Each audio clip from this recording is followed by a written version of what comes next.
Assalamualaikum warahmatullahi wabarakatuh. Halo semuanya, pada video kali ini kita akan belajar yaitu mengenai interaksi antara obat dengan antibiotik. Nah, jadi apa sih faktor-faktor yang menyebabkan interaksi atau efek samping dari obat? Nah, interaksi dan efek samping obat. Jadi, faktor interaksi dan efek samping obat pemberian antibiotik secara bersamaan dengan antibiotik lain atau obat lain atau makanan itu tuh dapat menimbulkan efek yang tidak diharapkan.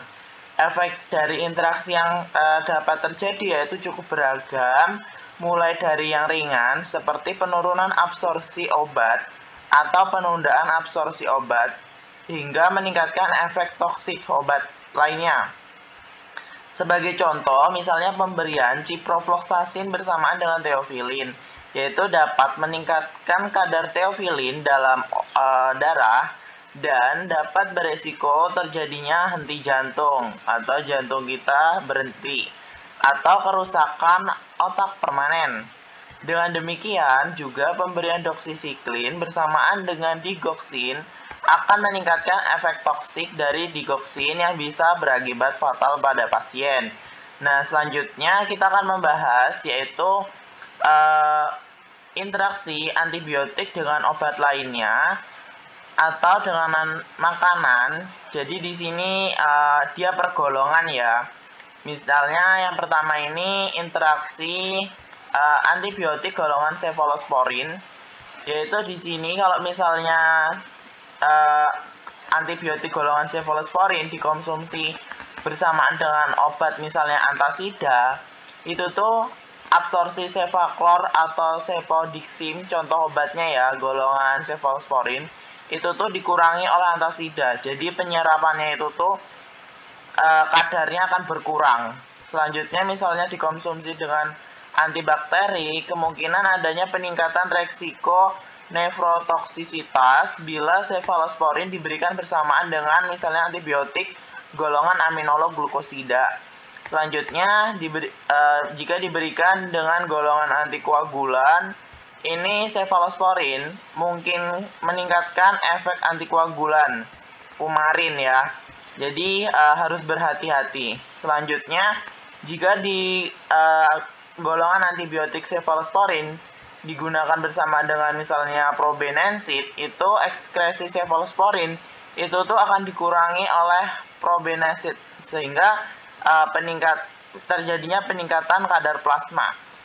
Selanjutnya ada obat ulkus peptik. Jika dikonsumsi dengan antibiotik golongan cefalosporin, jadi dia akan mengganggu absorpsi dari antibiotik golongan cefalosporin, contohnya cepodixim, yaitu dikurangi oleh antagonis histamin H2 yang dia bekerjanya pada lambung atau saluran cerna. Selanjutnya vaksin. Nah, vaksin ini beberapa dapat menyebabkan interaksi dengan antibiotik golongan cefalosporin. Jadi misalnya kalau kita mau vaksin itu harus biasanya di screening ya, ditanya apakah misalnya mengonsumsi obat atau tidak ya.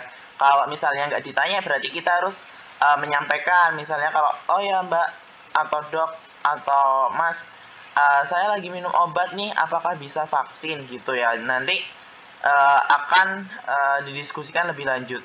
Jadi ini tuh kalau misalnya dikonsumsi dengan vaksin tivoid oral itu tuh dapat menginaktivasi dari bakterinya. Selanjutnya kita masuk ke golongan antibiotik yang kedua adalah penisilin. Jadi penisilin ini kalau dikonsumsi dengan obat misalnya allopurinol itu tuh dapat meningkatkan resiko RAS yang bila amoksisilin atau ampicillin diberikan bersamaan dengan allopurinol. Jadi kita kalau misalnya minum allopurinol dan kita dapat juga obat amoksisilin atau ampicillin, itu tuh disarankan tidak dikonsumsi bersamaan ya, karena dapat meningkatkan resiko RAS-nya atau efek samping. Selanjutnya antibakteri. Jadi misalnya seperti phenoxymetyl-penicillin, ini dapat dikurangi oleh neomisin karena efek penisilin mungkin diantagonis oleh tetrasiklin. Jadi misalnya antibakteri dengan penisilin itu juga nggak boleh, maksudnya golongan antibiotik dengan antibiotik lain. Misalnya tadi yaitu misalnya penisilin itu tuh akan diantagonis oleh tetrasiklin. Selanjutnya antikoagulan lagi. Jadi antikoagulan ini nggak boleh dikonsumsi bersamaan dengan antibiotik golongan penisilin, yaitu interaksinya, yaitu pengalaman yang sering ditemui di klinik adalah bahwa INR, yaitu bisa diubah oleh pemberian regimen penisilin spektrum luas seperti ampicillin, walaupun studi tidak berhasil menunjukkan interaksi dengan kumarin atau fenindioin. Selanjutnya, interaksi antibiotik sitoksin dengan penisilin. Ini dapat mengurangi ekskresi metroxat atau peningkatan risiko toksisitas. Jadi harus berhati-hati dalam mengonsumsi obat. Selanjutnya, dengan relaksan otot.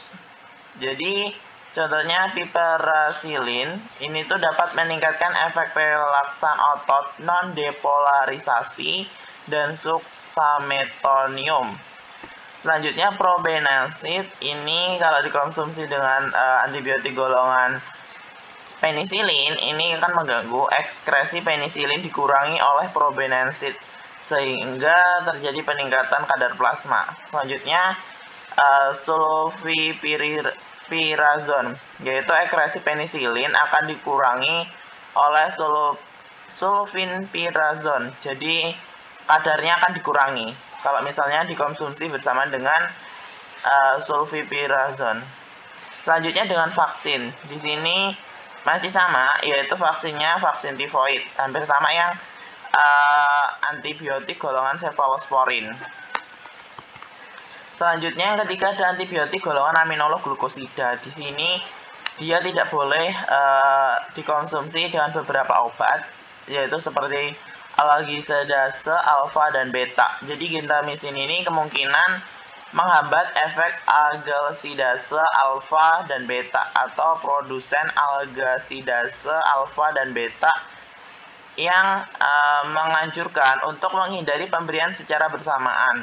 Selanjutnya dengan analgetik atau pereda nyeri. Jadi antibiotik aminoglucosida ini tidak boleh dikonsumsi bersamaan pada waktu jam yang sama dengan analgetik, misalnya endometasin, karena kadar plasma amikasin ini contohnya dan gentamisin pada neonatus mungkin ditingkatkan oleh indometasin, jadi nggak boleh dikonsumsi bersamaan, dapat meningkatkan kadar plasma di dalam darah si amikasin atau gentamisinnya. Selanjutnya dengan antibakteri, jadi aminoglucosida ini tidak boleh dikonsumsi dengan beberapa antibiotik lainnya, yaitu neomisin ini mengurangi absorpsi phenoxymetylpenicillin, yaitu peningkatan resiko nefrotoksisitas bila aminoglucosida diberikan bersamaan colistin atau polymyxin. Jadi peningkatan resiko nefrotoksisitas dan ototoksitas bila aminoglucosida diberikan bersamaan dengan capreomycin atau vancomycin. Kemungkinan peningkatan resiko nefrotoksisitas bila aminoglucosida diberikan bersamaan. Oke, berikutnya ini masih sama lanjutan cefalosporin ya tadi, masih bersama cefalosporin. Selanjutnya antibiotik aminoglucosida ini tidak boleh diberikan bersama dengan antikoagulan atau karena pengalaman di klinik ini menunjukkan bahwa INR mungkin berubah bila neomisin diberikan untuk kerja lokal, misalnya di usus, diberikan bersama dengan kumarin dan fenindioin. Selanjutnya antidiabetika. Jadi neomisin, ini kan neomisin termasuk antibiotik golongan aminoglucosida ya. Jadi mungkin dia dapat meningkatkan efek hipoglikemik akarbosanya. juga keparan efek gastrointestinalnya yang akan meningkat. Jadi nggak boleh diberikan secara bersamaan. Selanjutnya anti jamur. Anti jamur ini kalau diberikan bersama dengan antibiotik golongan aminoglikosida ini dapat meningkatkan resiko nefrotoksisitas bila antibiotik golongan aminoglikosida itu diberikan bersamaan misalnya bersama dengan amfoteresin. Selanjutnya bifosfonat itu dapat meningkatkan resiko hipokalsemia bila aminoglikosida itu diberikan bersama bifosfonat.